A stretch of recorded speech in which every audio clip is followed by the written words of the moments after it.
Welcome to our video on healing from relationship betrayal. Whether you're here seeking guidance for yourself or looking to support a friend, this video is designed to provide valuable insights and practical tips. Betrayal in a relationship can be devastating, leaving deep emotional scars. It can shake the very foundation of trust and security we've built with our partners. But it's essential to remember that healing is possible. In this video, we'll explore 5 positive ways to overcome the pain of cheating and rebuild a sense of trust and security in yourself and your relationships. I'm your name, and I've spent years studying this topic, diving into books, and watching countless videos to understand the dynamics of betrayal and recovery. Join me as we embark on a journey to heal our hearts, regain our confidence, and ultimately, find peace and happiness after betrayal. Chapter 2. Understanding betrayal.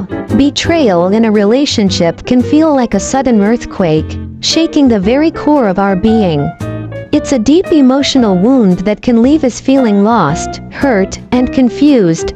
Understanding the impact of betrayal is the first step toward healing. When we're betrayed by someone we love and trust, it can trigger a range of emotions such as anger, sadness, and disbelief. These feelings are valid and normal responses to such a traumatic experience. It's important to recognize that betrayal is not a reflection of our worth or value. It's a reflection of the other person's choices and actions. By understanding this, we can start to separate our sense of self from the betrayal. In the next chapter, we'll delve deeper into these emotions and discuss healthy ways to process and cope with them.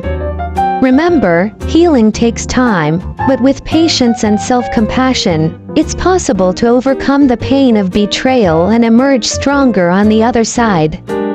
Chapter 3. Embracing your emotions. After experiencing betrayal, it's natural to feel a whirlwind of emotions. From anger and sadness to confusion and disbelief, these feelings can be overwhelming. However, it's important to remember that these emotions are a crucial part of the healing process. Instead of pushing your emotions away, try to embrace them. Allow yourself to feel whatever you're feeling without judgment. Journaling can be a helpful way to express your emotions and gain clarity on your thoughts. It's also important to find healthy outlets for your emotions. Exercise, meditation, or talking to a trusted friend or therapist can help you process your feelings in a constructive way. Remember, healing is not a linear process. Some days you may feel like you're making progress, while other days you may feel stuck. Be gentle with yourself and allow yourself the time and space to heal at your own pace. Chapter 4. Rebuilding trust in yourself. After experiencing betrayal, it's common to feel a sense of distrust not only towards your partner but also towards yourself. You may question your judgment and ability to trust others in the future. However, rebuilding trust in yourself is a crucial step in the healing process. Start by practicing self-compassion and forgiveness. Understand that you are not to blame for what happened and that it's okay to make mistakes.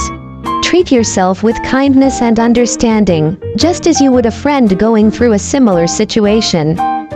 Focus on rebuilding your self-esteem and confidence. Engage in activities that make you feel good about yourself and remind you of your worth. Surround yourself with supportive and loving people who uplift you. Lastly, take things one day at a time. Trust is something that is built over time through consistent actions. Be patient with yourself and trust that with time and effort, you will be able to trust again, both in yourself and in others.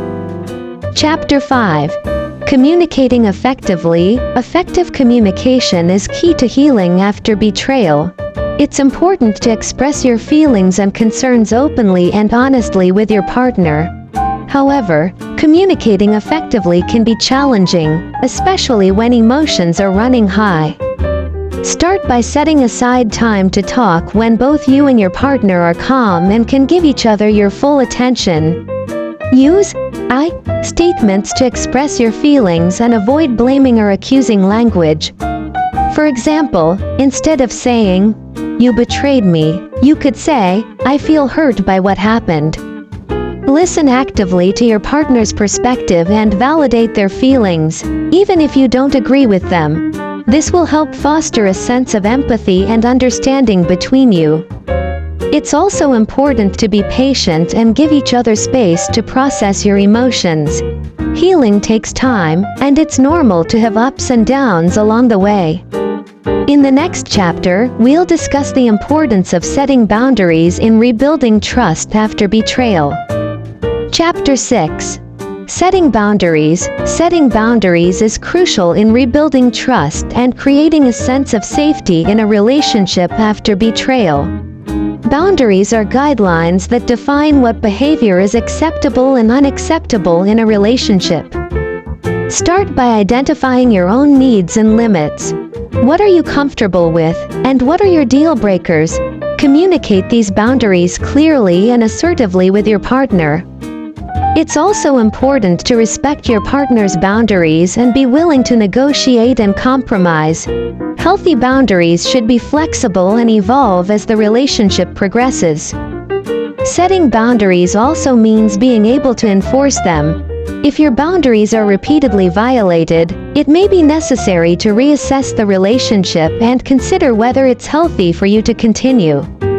Remember, setting boundaries is not about controlling your partner or the relationship. It's about creating a mutual understanding and respect that enhances the quality of your relationship. Chapter 7. Forgiveness and letting go. Forgiveness is a powerful tool in the healing process after betrayal. It's not about condoning or forgetting what happened, but about freeing yourself from the negative emotions that are holding you back. Forgiveness is a process that takes time and effort. It's normal to feel resistant or hesitant to forgive, especially if the betrayal was significant. However, holding on to anger and resentment only harms you in the long run. Start by acknowledging your feelings and allowing yourself to grieve the loss of trust and security in your relationship. Then, make a conscious decision to forgive your partner for their actions. This doesn't mean you have to reconcile or continue the relationship. It simply means you are choosing to let go of the negative emotions that are weighing you down. It can also be helpful to seek support from a therapist or counselor who can help you navigate the complexities of forgiveness and provide you with tools to move forward. In the next chapter, we'll discuss the importance of self-care and healing activities in the recovery process. Chapter 8. Self-care and healing activities. Self-care is essential in the healing process after betrayal. It's important to take care of yourself emotionally, mentally, and physically during this challenging time. Start by prioritizing activities that bring you joy and relaxation. Whether it's spending time in nature, practicing yoga, or indulging in a hobby, make time for activities that nourish your soul. Physical exercise is also a powerful tool in promoting healing. Not only does it help reduce stress and anxiety, but it also releases endorphins that can improve your mood and overall well-being. Seeking support from friends, family, or a therapist can also be incredibly beneficial. Talking to someone who understands and validates your feelings can provide comfort and perspective. Finally, practice self-compassion. Treat yourself with kindness and understanding, and remember that healing takes time. Be patient with yourself and trust that with time and self-care, you will find peace and healing after betrayal. Chapter 9. Rebuilding your relationship. If both partners are willing and committed, it is possible to rebuild a relationship after betrayal. However, it requires honesty, communication, and a willingness to address the underlying issues that led to the betrayal. Start by having open and honest conversations about what happened. It's important for the betraying partner to take responsibility for their actions and express genuine remorse. Both partners should be willing to make changes and work on rebuilding trust. This may involve setting new boundaries, improving communication, and seeking couples therapy. It's also important to practice forgiveness and let go of past resentments. This doesn't mean forgetting what happened, but rather choosing to move forward without holding on to anger and bitterness. Rebuilding a relationship after betrayal is a challenging process that requires patience and dedication from both partners. However, with commitment and effort, it is possible to heal the wounds of betrayal and create a stronger, more resilient relationship. Chapter 10. Conclusion. In conclusion, healing from betrayal is a journey that requires courage, patience, and self-reflection. Whether you choose to rebuild your relationship or move forward on your own, know that it's possible to find peace and happiness after betrayal. Remember to be gentle with yourself and allow yourself the time and space to heal. Surround yourself with supportive and loving people who uplift you and remind you of your worth. Practice self-care regularly and engage in activities that bring you joy and relaxation. Seek support from friends, family, or a therapist if needed. Above all, trust in your ability to heal and rebuild your life after betrayal. You are stronger than you think, and you deserve to find happiness and fulfillment in your relationships. Thank you for watching, and I wish you all the best on your journey to healing and recovery.